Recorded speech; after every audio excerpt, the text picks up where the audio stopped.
एक बार भगवान शिव के सेवक ने कहा, हे प्रभु, आप तो दिन भर मूर्ति बनकर खड़े रहते हैं। एक दिन मुझे आपकी जगह खड़े होने दीजिए, आप आराम से घूम आइए। शिव जी मुस्कुराए और बोले, ठीक है, लेकिन एक शर्त है।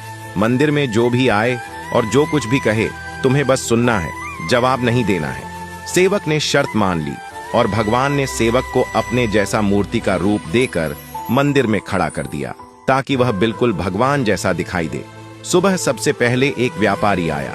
उसने भगवान के सामने माथा टेका और जैसे ही बाहर निकला, उसका बटुआ गिर गया। सेवक बहुत बेचैन हुआ। मन किया व्यापारी को आवाज देकर बटुआ लौटा दे, लेकिन भगवान की शर्त याद कर चुप रहा। कुछ देर बाद एक गरीब आदमी आया।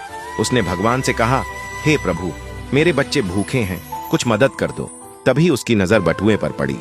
उसने भगवान को धन्यवाद दिया और बटुआ उठाकर चला गया।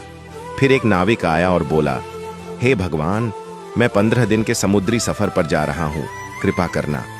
वह जैसे ही बाहर निकला, पुलिस आई और उसे बटुआ चोरी करने के इल्जाम में पकड़ लिया।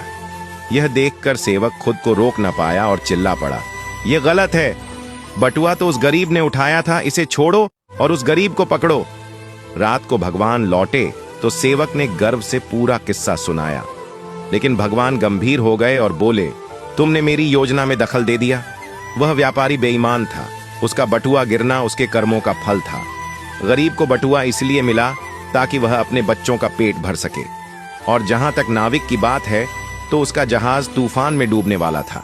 पुलिस द्वारा पकड़े जाने से उसकी जान बच जाती, लेकिन तुम्हारे बोलने से अब गरीब जेल चला गया और सब गड़बड़ हो गया।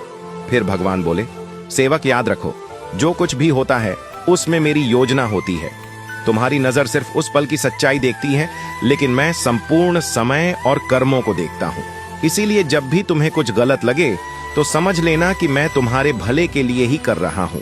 हर हाल में मुझ पर भरोसा रखो। निष्कर्ष, कभी कभी हमें जो चीज गलत लगती है, वही असल में हमारे अच्छे के लिए होती है। भगवान की योजना हमेशा हमारी सोच से बड़ी और गहरी होती है।